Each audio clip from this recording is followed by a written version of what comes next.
હું તો મનમાં બોલું ને મઢમાં ભળે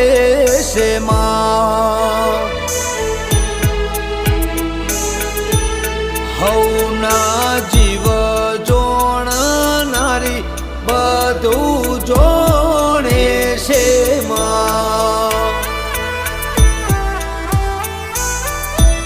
ભૂલ માફ કરજે મારી માત અમે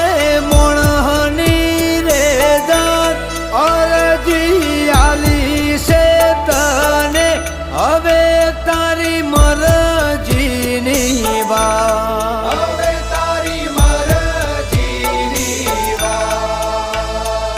હે હો